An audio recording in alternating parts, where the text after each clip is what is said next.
sa Indiana, ay an Indiana pastor and his sister and elderly mother ay bago matapos ang taon ng 2020 ay namatay sila dahil yan sa coronavirus.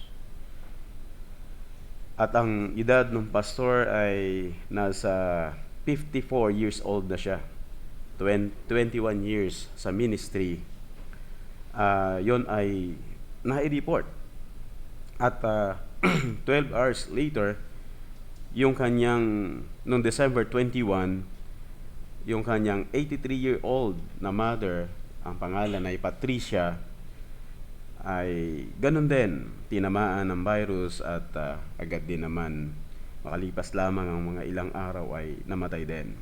Baging ang kanyang kapatid, the 59-year-old, namatay din sa virus nung Christmas Eve naman. Alam nyo, kahit ang mga Kristiyano ay hindi exempted sa virus, kahit ang pastor, wala pong Superman pagdating po pinag-uusapan ng virus.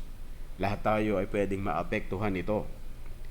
Gaano man tayo ka-well protected na mga suot natin, yung mga safety measures ino-observe natin, overall, yung ating pinag-aralan noong nakaraan, kapag yun po ay itinakda ng Diyos ang kamatayan, lalabas tayo sa mundong ito. Na po, ayaw nyo sa gusto, pero maging ang kamatayan ay itinakda yan ng Diyos. Pero, dapat ang mga talatang ito ay magsilbing gabay at tanglaw natin sa pagtahak natin sa buong isang taon mula sa pagkakataong ito. Yan yung talata na ating pag-uusapan. Kung wala naman palang exempted doon sa suffering at afflictions at even death, paano tayo haharap sa mundong ito ng merong katatagan? Na po, yung iba ay nananangan lamang sa mga vitamins at mga gamot, exercise, doon lamang. Kung ikay tamaan pa din, no, wala pa rin kwenta yon. Kapos pa rin ang lahat ng iyon. Ang pinakamahalaga ay tiyak tayo mula sa buhay na ito patungo sa kabila. Yan po yung mahalaga. Now dito sa chapter 16, verses 16 up to 33, nagbigay si Jesucristo ng kanyang mga last words para sa kanyang mga disciples. Keep in mind, from chapter 13 up to chapter 16, up to 17, ang immediate na audience ng ating Panginoon dito ay yung kanyang mga disciples. May mga portion dito na hindi talaga applicable sa lahat para lamang sa kanyang mga disciples. Kasi that time, ito'y sinasabi ng Panginoon dun sa upper room bago si Christ ay mamatay sa cross. Ayan yung pinaka context niyan. At dito mga kapatid, yung kanyang mga disciples ay napasal sapagkat sinabi ni Jesus Christ na kaunting panahon na lamang ako'y inyong makakasama. Nag-iniisip ng mga disciples kung saan siya pupunta at anong mangyayari sa kanya.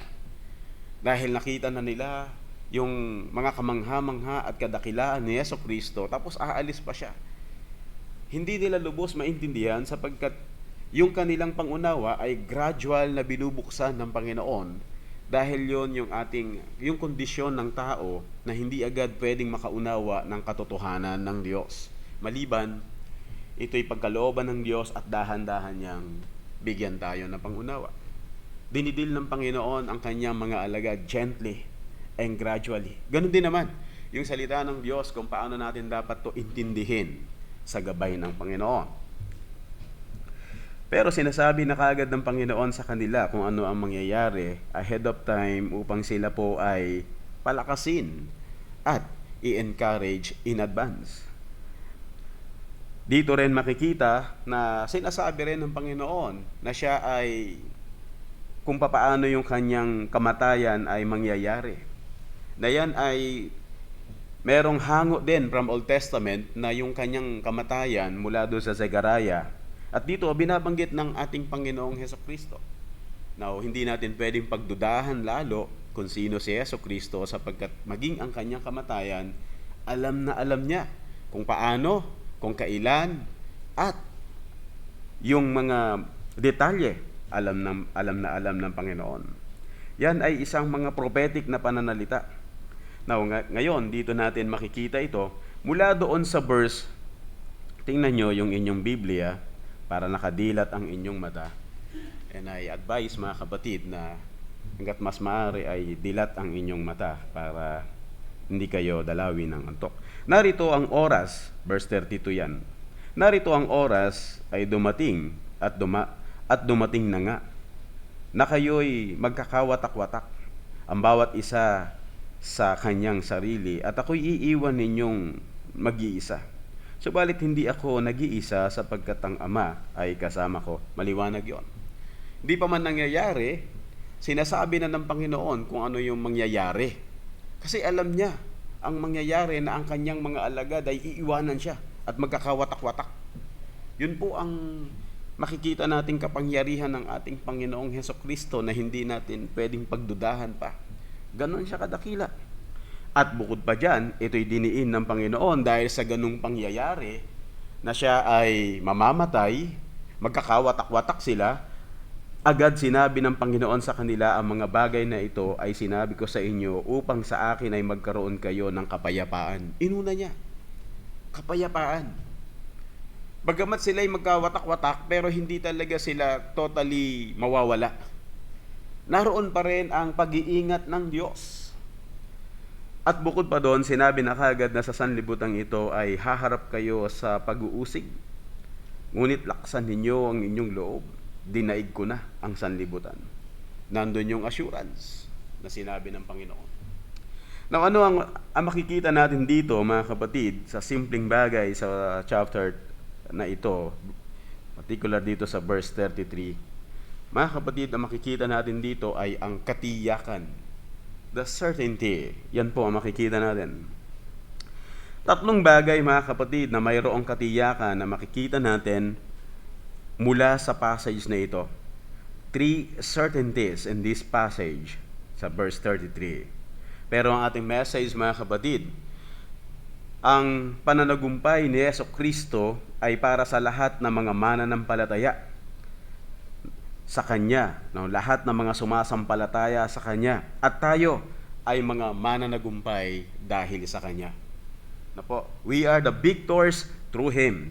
Christ's victory is for all true believers in Him. And we are victors through Him. Na po, yung katagumpayan ni Christ, para kanino yon? Hindi yon para sa lahat ng tao. Pero para yon sa mga mananampalataya at sasampalataya sa Kanya. At dahil kay Kristo, tayo ay mga tagumpay. Yan po ang makikita natin dito. Tatlong bagay na tiyak na mangyayari at mararanasan ng mga mananampalataya noon at ngayon at sa lahat ng panahon. Tatlong mahalagang bagay ito. Tiyak na tiyak. Una, mga kapatid, na makikita natin dito, very obvious yung passage. Ang sabi diyan, na po, nasa akin ay magkaroon kayo ng kapayapaan, peace from Christ. Na po, peace, na po, from Christ promise. Ayan po yung pangako ng Diyos, ni Christ. And second, mga kapatid, na katiyakan ay suffering in this present life. That in this world, no, you will have afflictions. You will have suffering. And pangatlo, mga kapatid, anong sabi ni Christ?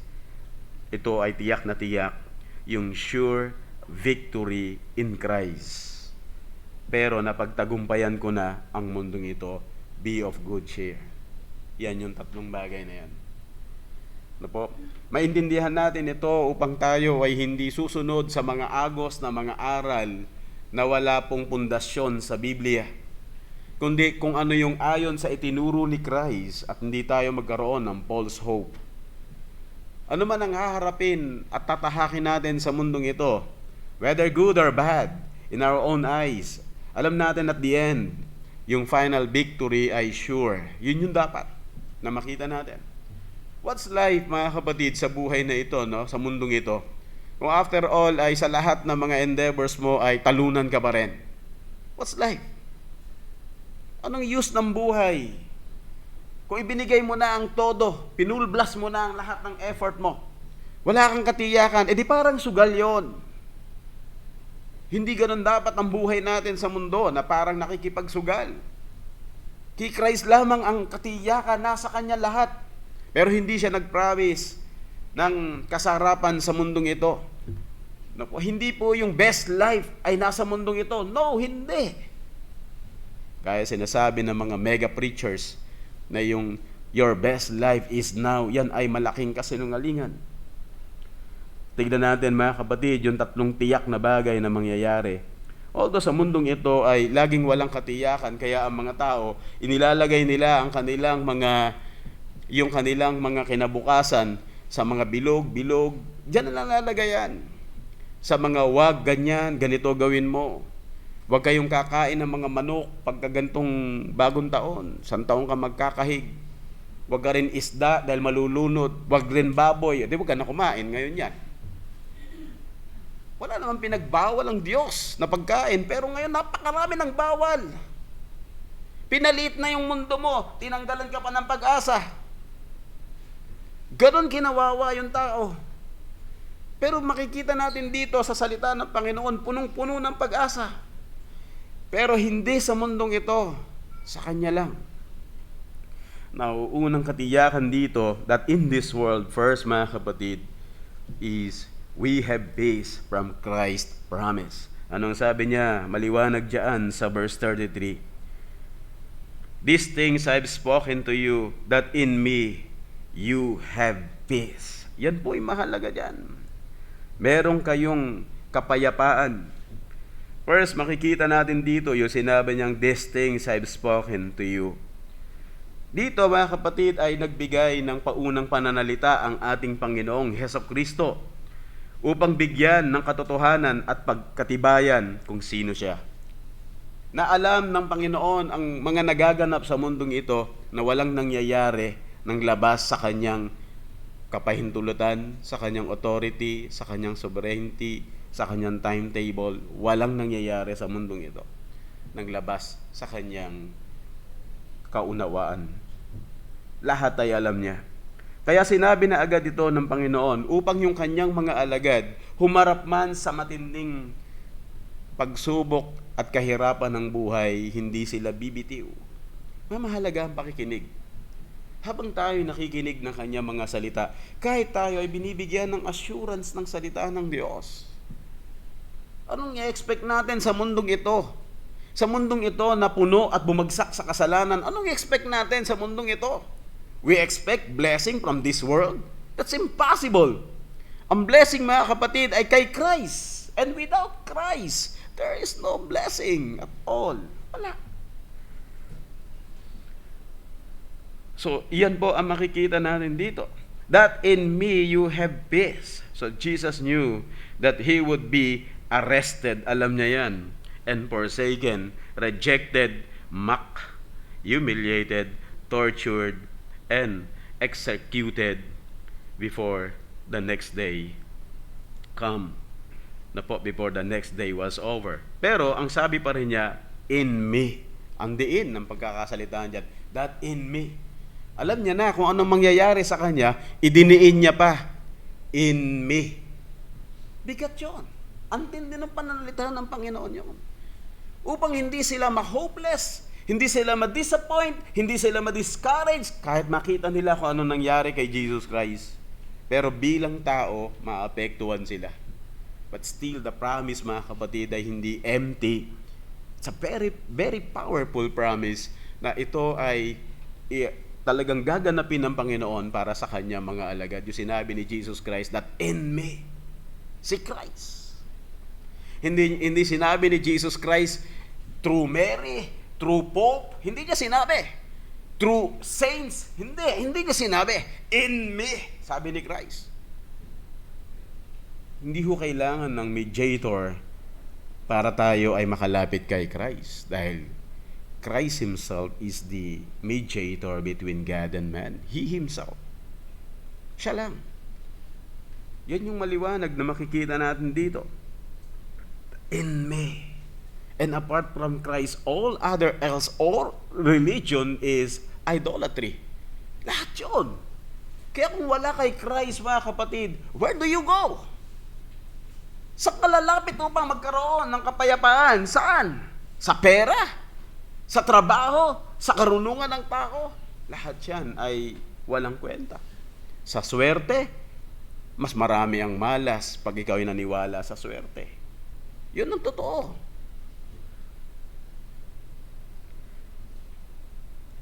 Bakit sinabi ni Christ, in me? While during Old Testament, only God is the source of peace. From Old Testament, mga kapatid. And there's no peace apart from God. Ayan ay bahagi ng sovereign rulership ng Panginoon. Na ang Diyos mismo from Old Testament ay siya yung pinagmumulan ng perfect peace. At bago pa dumating si Jesus Christ, kinilala ng mga propeta na itong si Jesus Christ is the Prince of Peace. Ang sabi ng Isaiah 9:6, for unto us a child is born, unto us a son is given, and the government shall be upon his shoulder, and his name shall be called Wonderful Counselor, the Mighty God, the Everlasting Father, the Prince of Peace. Yung tinutukoy doon is Son, Prince of Peace, Everlasting Father. So malayo pa yung kapanganakan ni Jesus Christ, 700 years away bago pa ipanganak si Christ. In-announce ng mga prophet na itong isisilang, mga kapatid, ay Prince of Peace, Eternal Father, Mighty God, Wonderful Counselor. Yun si Christ. Kamangha-mangha, mga kapatid, na na-recognize ito ng mga prophet na ipinahayag sa kanila ng Diyos. Ngayon, tambak na at kompleto na ang Biblia. Bakit marami pang mga iglesia kung ano-ano pa mga ginagawang hokus-pokus sa pangangaral? Kung saan-saan sila kumukuha ng mga pattern ng kanila mga preaching at teaching. Bakit hindi pumoko sa Biblia? Kasi wala sa kanila ang salita ng Diyos. Tabang na silang mangaral. Naubusan na sila ng mensahe. Kaya ginagamitan na ng mga magic.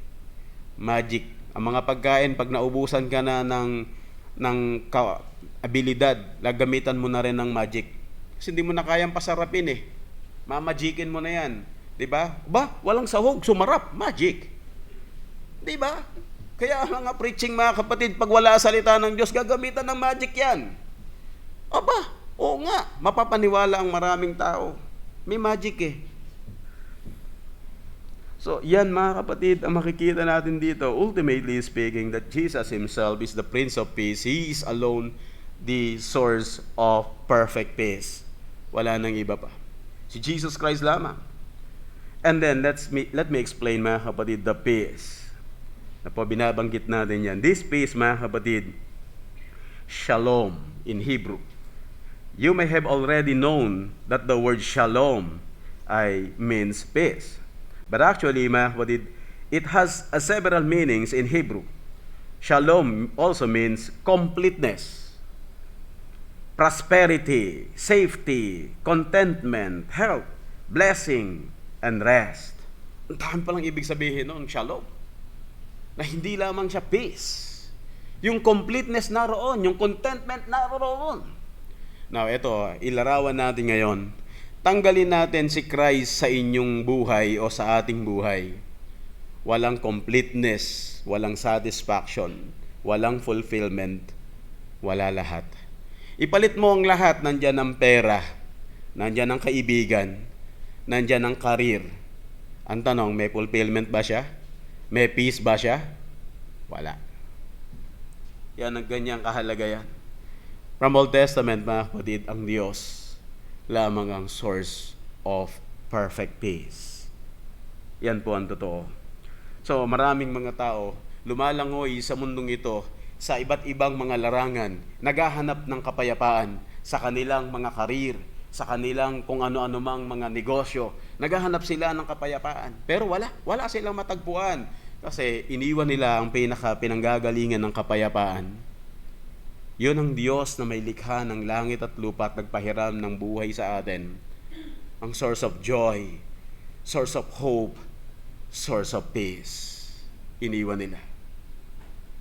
Yan po ang mahalaga na makita natin ngayong umagang ito.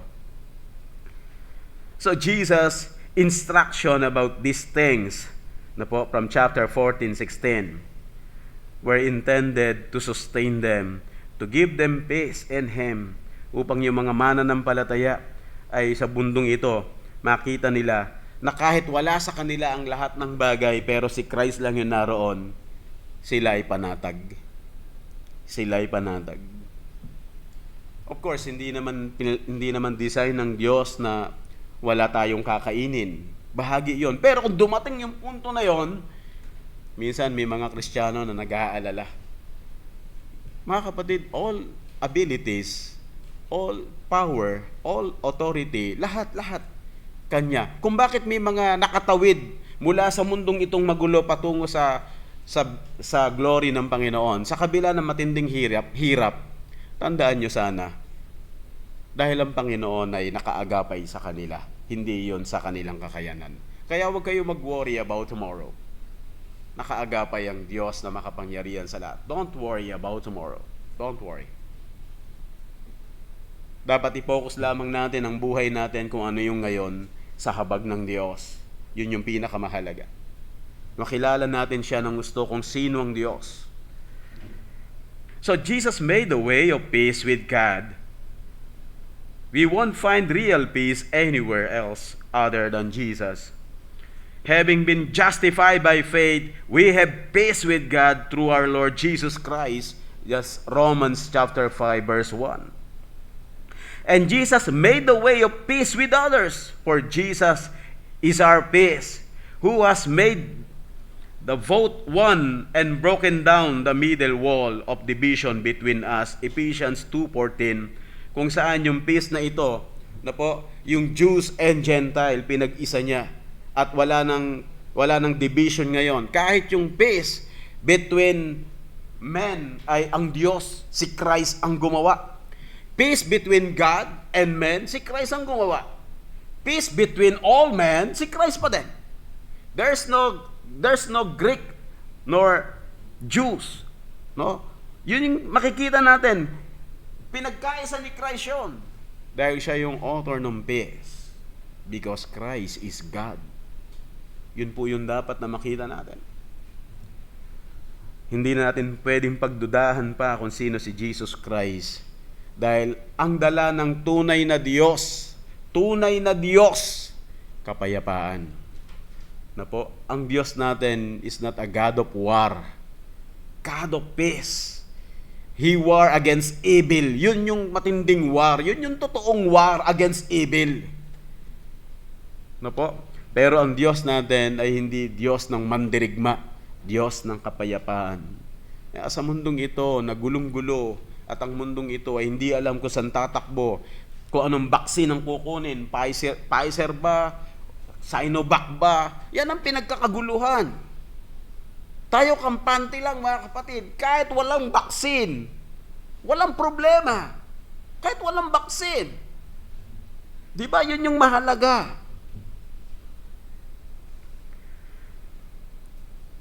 And so mga kapatid, ito'y binanggit ni Christ, itong peace na ito, not in the absence of problem. Binanggit ito ni Christ mga kapatid dahil meron pong matinding problem. Now, second point, tignan natin.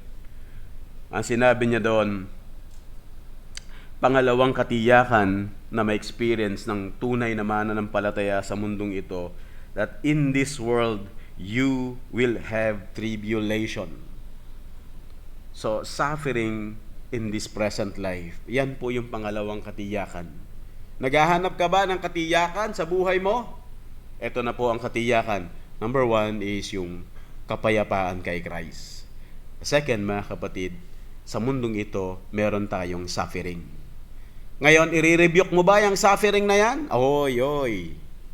Yan ba ang kalooban ng Diyos? I-rebuke yung suffering, iwasan, tanggihan, umangal, magreklamo? Yan ba? Now, first, mga kapatid, sinabi diyan, in this world. This world, mga kapatid, alam natin ay the fallen world. Kung saan yung pangunguna at yung kapangyarihan ni Satan ay naroon yung access dahil sa kasalanan. At ang buong mundong ito, yung sistema na ito, maging yung mga tao na hindi kumikilala sa Panginoon, isa lang ang didigmain nila, yung katotohanan. Yung masakit, mga kapatid, na nangyayari sa atin, mula pa noon hanggang ngayon, kung ano po yung tama, yun po ang kinokondena. You see Christ, kung paano siya pinatay. Sa mundong ito, kung ano po yung tamang prinsipyo, tamang pananaw, tamang pag-uugali, mas titindi yan bago bumalik si Christ. Mas magiging matindi yung battle natin. Dahil tayo ang mali. Tayo ang parurusahan. Tayo ang pagtatawanan ng buong mundong ito. Ano ngayon i-expect mo bilang mananampalataya? Mag-dwell sa mundong ito ng pangwalang hanggan? Hindi talaga po pwede. So, dito natin yan makikita na kung papaanong si Christ ay inatake ng mga taong walang pagkakilala sa tunay na Diyos. Ganon din naman, aatakihin tayo ng mga taong una ay ayaw sa salita ng Diyos, ayaw sa kabanalan, ayaw kay Kristo, aatakihin tayo niyan. Ayaw sa salita niya, aatakihin tayo niyan. Hindi ba masakit isipin, sumama kayo sa akin sa isang imahinasyon na posibleng kahit ang ating pinakamamahal sa buhay, kundi siya nakakilala sa Panginoon, later, aatakihin niya tayo. Di ba masakit isipin yon? Pero yun ay totoo. Kung sino man ang pinakamamahal natin, anak, asawa, manugang, wag na lang, di mo masyadong mahal yung manugang. Ano po? Hindi naman, pastor. Okay. Kapatid, magulang, ano pa? Apo, kung hindi siya nakakilala sa Panginoon, tumitindi ang kasamaan, kasasama sila sa isang puwersa para atakihin ang mga tunay na mananampalataya. Yun ang katotohanan. Yan yung world na ating ginagalawan. Kaya kung hindi sila makakakilala sa Panginoon, anong pag-asa din nila? Di ba? Next, tribulation, mga kapatid. Ano makikita natin dito? Tribulation and suffering. Just as our Lord suffered for our sins, so we too must share with the suffering for fellowship with Christ. Itong tribulation na ito and afflictions, mga kapatid, ay itinalaga ng Diyos para sa kanyang mga anak. Yung suffering, iba-iba. Iba't ibang level, iba't ibang mga paraan. Pero ang suma total niyan, mga kapatid, ay suffer talaga. Paghihirap. Pwedeng kagutuman, pwedeng kakulangan ng anumang mga blessing, material blessing, financial blessing, iba-iba yan. Pero lahat yan ng uri ng mga paghihirap na yan, ang isa pang matindi ay yung hindi pagkakaayos ng pamilya dahil sa issue ng pananampalataya, yung kasalanan naroroon. Yan, matindi yan. Matindi yung suffering na dadanasin talaga. So, dito mga kapatid, maliwanag na yung struggle na ating mararanasan, na po, ay kasama yan sa disenyo ng Diyos sa buhay natin. Dahil ang mundong ito ay tinakwil si Christ. Ano nga asahan natin? Tinakwil si Christ. So, ang purpose nito, mga kapatid, ng discourse ni Christ na ito with His disciples ay upang sila ay patatagin na kahit nandun yung suffering, nandun po yung kapayapaan. Yun po yung matindi doon. Na in this world, you have tribulation, and yet, yung peace ni Christ nasa kanila. Yung tribulation naroroon. So, hindi ho ni-rebuke yung suffering, yung pagkahirapan, hindi ni-rebuke. Nung tayo ay naging Kristiyano, mga kapatid, kumonti na yung mga suffering na bunga ng mga gawa natin. Yung mga man-made suffering sa sarili natin. Ang karaniwang suffering, mga kapatid, is from the world. Na po, from unbelievers, o by providence. Nangyari yung mga bagay na yon ayon sa kalooban ng Diyos. Bawas na. Dati, kaya tayo nagsasuffer dahil sa paulit-ulit na mga mali nating desisyon, maling prinsipyo, maling pananaw, maling pag-uugali. Kaya tayo nagsasuffer nung hindi pa tayo Kristiyano. Pero ginagawa natin lahat yun ng solusyon. Nagsasuffer tayo, gagawa lang natin ng solusyon na madaling solusyonan. Ang mga unbelievers ay napakahusay gumawa ng solusyon sa kanilang mga problema. Na po. Pero tayong ngayong Kristiyano ay hindi na ganon. Willing tayong mag-submit sa kalooban ng Diyos kahit doon sa matinding pressure ng buhay. Nandun yung submission. So, etong suffering na ito, mga kapatid, remember that this suffering, according do sa Philippians 1:29, is privilege. Ang sabi doon, for to you it has been granted on behalf of Christ not only to believe in Him, but also to suffer for His sake. Privilege. It was granted. Kung paano po in the level of faith ay binigay sa atin yon, at the same time, dahil sa ating pagkakilala sa Kanya, yun ay binigay din sa atin na mag-suffer para kay Christ. Privilege. Ngayon, tatanungin nyo ba, Pastor, bakit po nagsasuffer ang mananampalataya? Tambak ang mga verses sa Biblia na sinagot na yon. It was granted privilege. Kaya kapag kayo ay merong nagsasabing Kristiyano at nakipag-usap sa inyo, tatanungin kayo kung bakit nagsasuffer siya sa kabila ng kanyang pananampalataya. Unang-unang isagot niya, privilege yan. Ikalawa, mga kapatid, price. 2 Timothy 3:12, pakinggan nyo. And all who desire to live godly in Christ Jesus will suffer persecution. Price. Yan yung pinakahalaga. Gusto mong mabuhay sa kabanalan? Gusto mong mabuhay sa pananampalataya? May presyo. At anong halaga nun? Ang halaga nun, mga kapatid, suffering with Christ. May mga Kristiyano na hindi natin maintindihan pagdating ng suffering, hindi nila kayanin. Ang tanong ay, tunay ba silang mananampalataya? At hindi nila naintindihan na yung suffering ay privilege. Pati nila naintindihan na yung suffering ay price. Na po?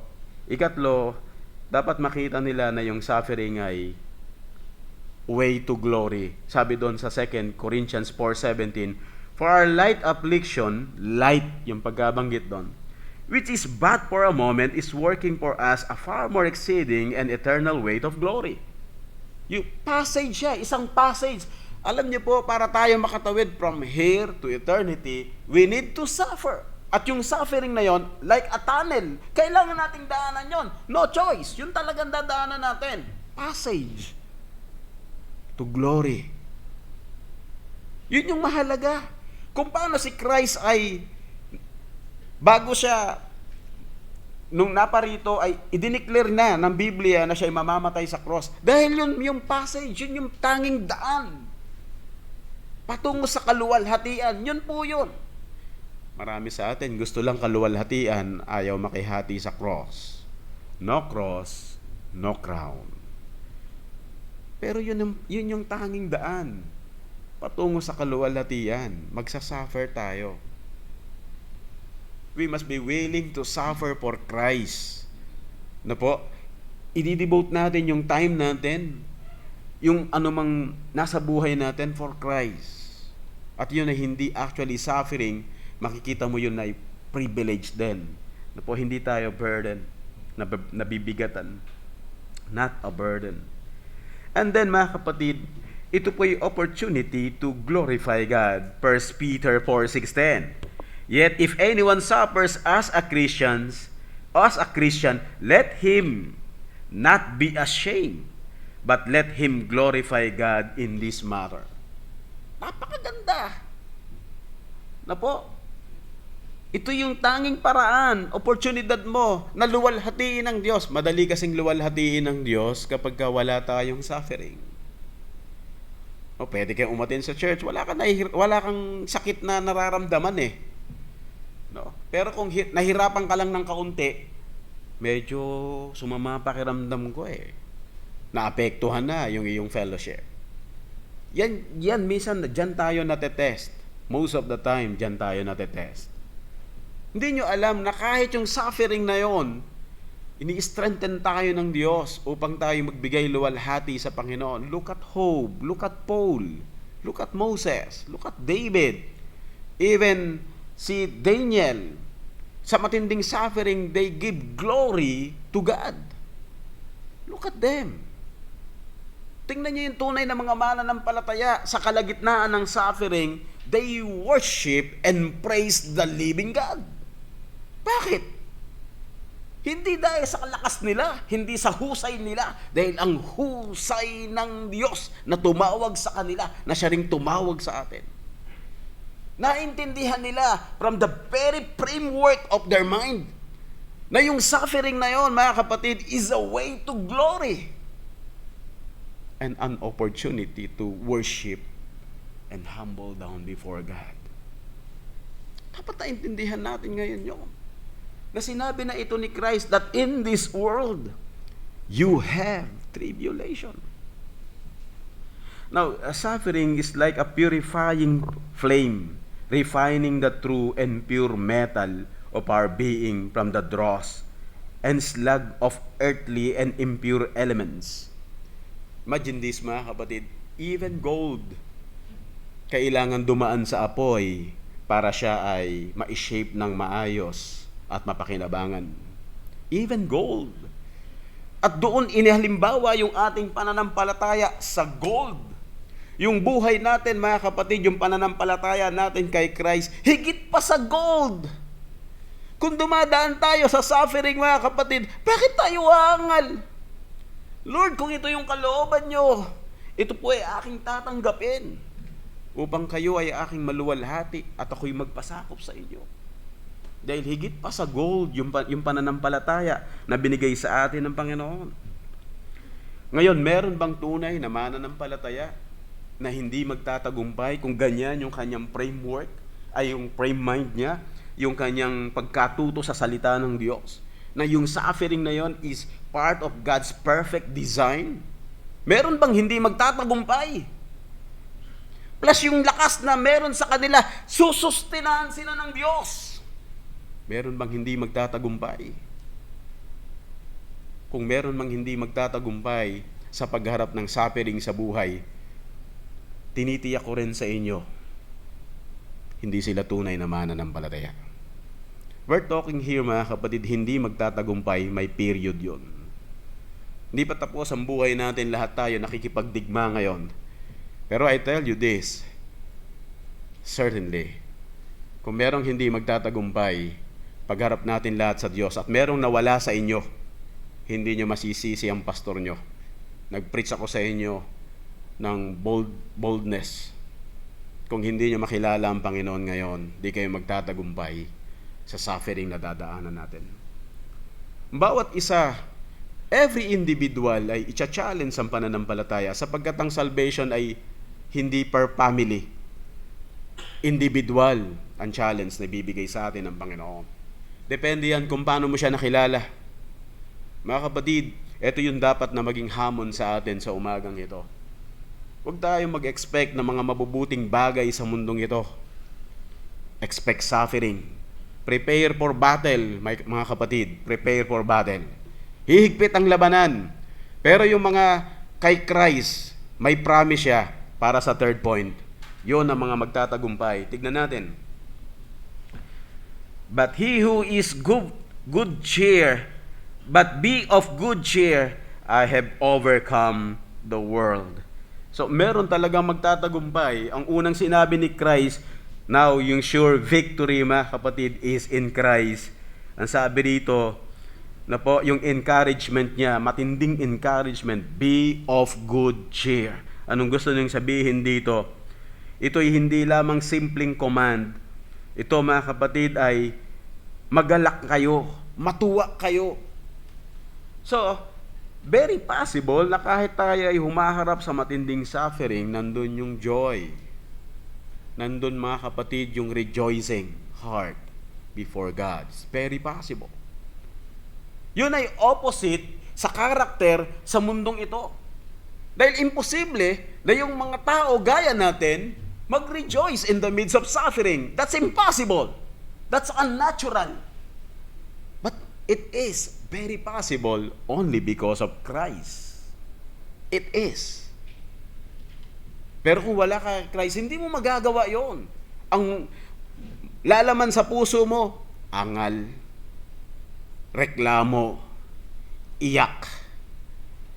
'Di ba? Mawawala ang focus ng buhay. Madedepress. Di ka na makakain. Di ka na mapagkatulog. Tatawa ka na mag-isa.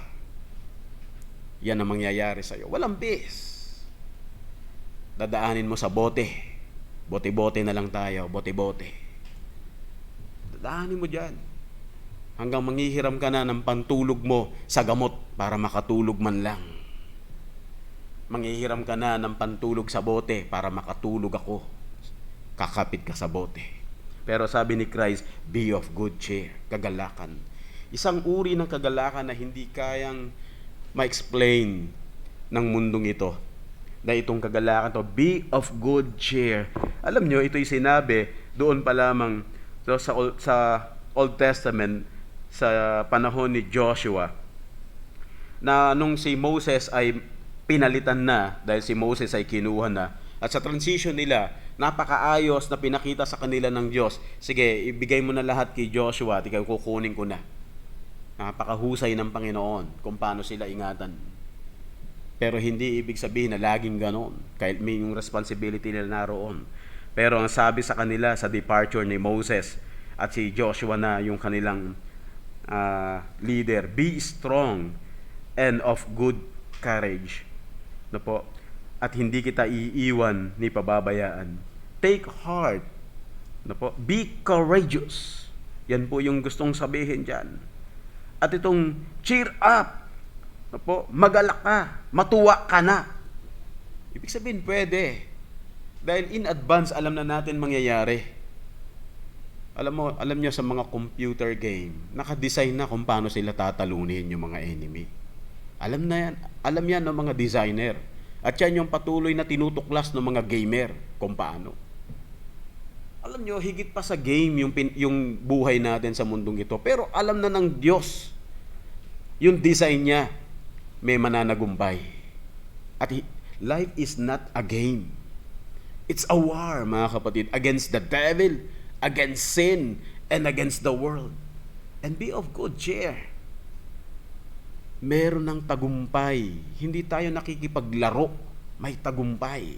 Very serious ang buhay, mga kapatid. May tagumpay. Isipin mo ito, yung sinabi ni Jesus Christ dito. Ang sabi niya, I have overcome the world. Alam niyo yung sinabi niya ritong I, yung pronoun na yan is very emphatic. Dinidiin niya talaga. Yung sabi ni Christ na I, it's very emphatic, napakadiin. Na yung tagumpay natin, wala sa kanino mang tao, wala sa inyo, wala sa kakayanan natin, wala sa karunungan natin, na kay Christ. Yun napakadiin no, na kay Christ. At ang evidence ay, nung siya'y tinalo niya yung kamatayan sa cross, na muli siyang nabuhay. Ang evidence ay tinalo niya ang dyablo nung siya ay naparito, mga kapatid. Tinalo niya. Pakinggan nyo. At the very moment when he is face to face with, teka muna, ang sabi dyan, mga kapatid, he overcome the world at the cross of the Calvary in spite of their tribulation. Nung si Christ ay naparito, yun po ay namatay at nabuhay siyang maguli. Tatlo yung tinalo niya doon. Yung sin, yung devil, yung world. Tinalo niya yon. Tatlo yun, mga kapatid. Yun yung tatlo lamang na pinanggagalingan ng ating enemy. Sin, Satan, and the world. Doon lang nanggagaling yung ating enemy. Doon lang doon. Yung sin nasa atin. Yung world, yung sistema ng mundong ito. Yung devil ay yung author ng sin. Pero lahat yun, tinalo ni Christ. Hindi ba napaka-antindi ng comfort na binigay ni Christ sa kanyang mga alagad noon at maging sa atin ngayon? That in me, you have peace. Yun po yung maganda doon. Sa mundong ito may tribulation pero tagumpay na. So dito makikita natin mga kapatid na napakahalaga. Jesus is the victor. Jesus wanted his disciples, his followers, to remember this fact and to rejoice in his victory. Na po, rejoice in his victory. Alam niyo po, tayo bilang Kristiyano sa application natin, lagi ho tayong merong reason to rejoice, reason to celebrate. Hindi dahil sa nagbabagong sitwasyon at kondisyon ng mundo. Kung gano'n ang buhay nyo, tapos na kayo. Yung pinakadahilan natin para mag-rejoice sa buhay na ito, mga kapatid, kitang maliwanag pa sa sikat ng araw na yung tagumpay nating lahat, mga mananampalataya, ay hindi isang imahinasyon. Tiyak na tiyak. Bakit? Si Christ na buhay maguli. Yun, doon nakaangkla lahat yon, yung victory na yon, doon lahat yon.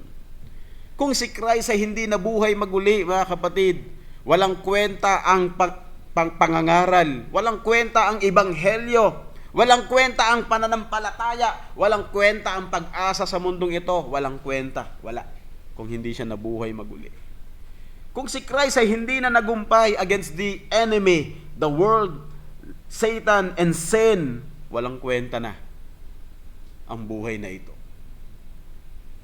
Nakita nyo ba yung kahalagahan na yon? So, china-challenge tayo dito, mga kapatid, kilalanin natin si Christ, knowing more and more and more about Jesus. Isa sa dapat na paigtingin ninyo sa buhay na ito, bawat taon, bawat araw, bawat saglit ng ating buhay, lalo nating makilala si Christ sa ating buhay. Alam nyo,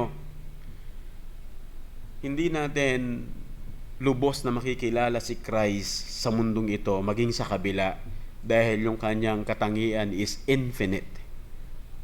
Pero, yun pa rin ay nananatiling uhaw ng tunay na mananampalataya to know Him more and more.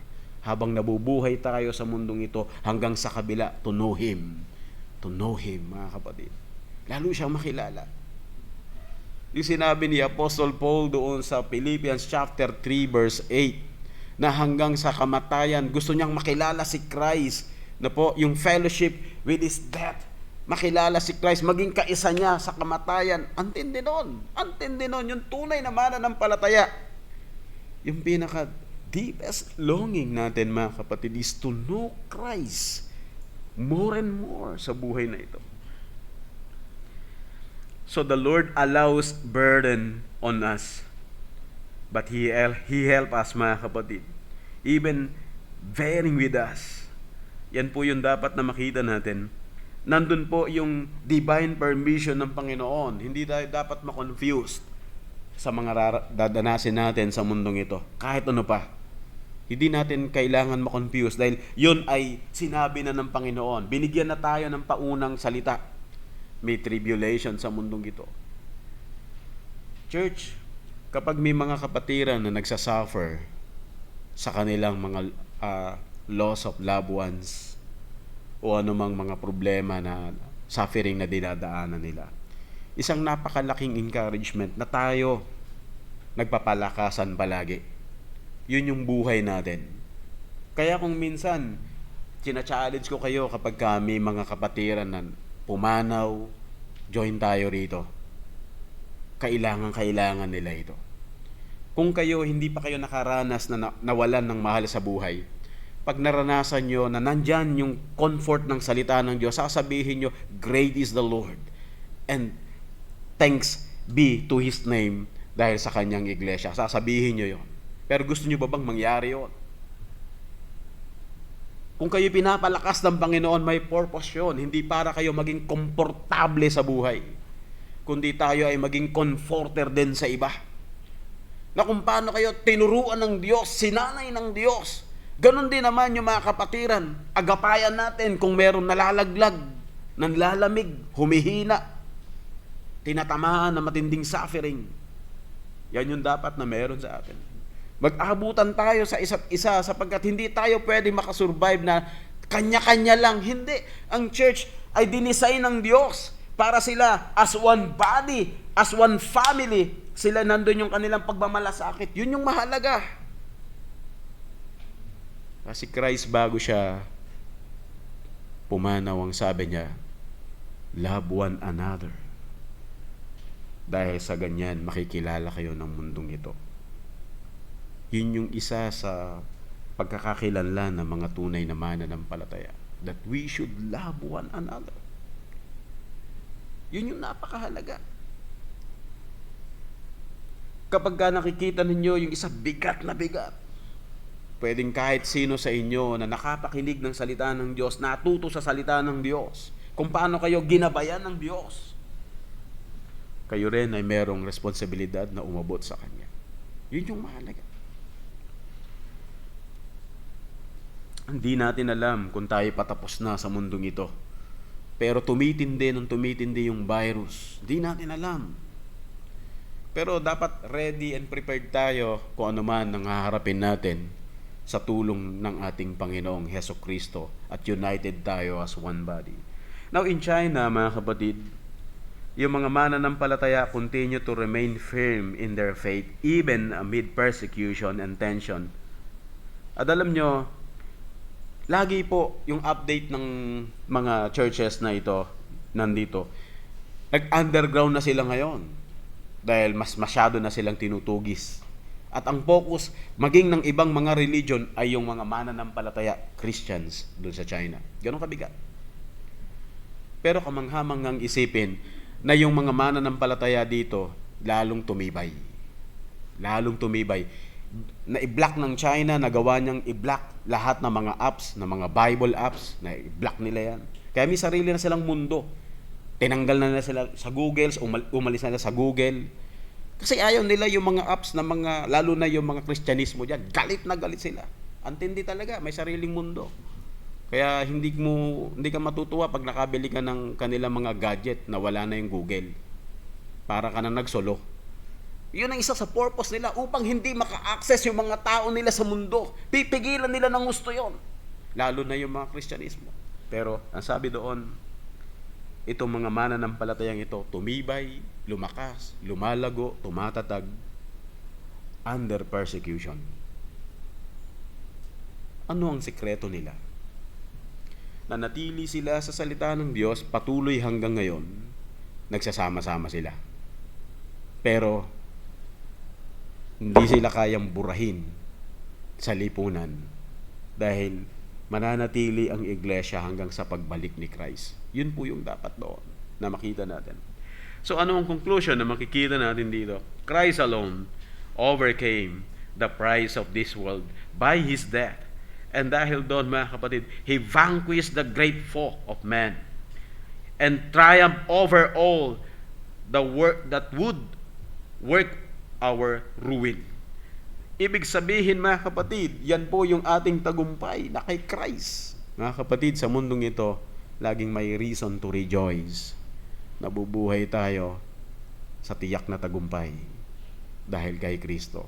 At kahit anong danasin, trouble outside or trouble in this world, but peace inside in our heart dahil ang Diyos ay naroon.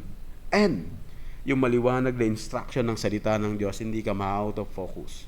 Nandun yung direction. Bakit?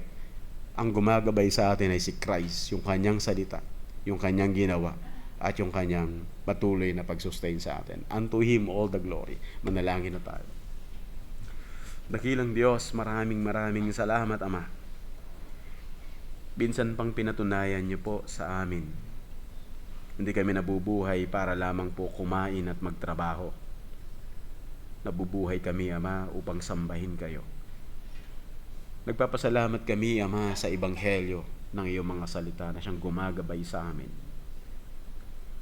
Na kung papaanong kayo ay nagbata ng kahirapan, kami rin tiyak na mararanasan namin yon sa anumang level o anumang kaparaanan na ipinahintulot ninyo. Pero salamat ng marami, may katiyakan kami sa tagumpay na ito. Ama, samahan niyo po ang iglesia namin.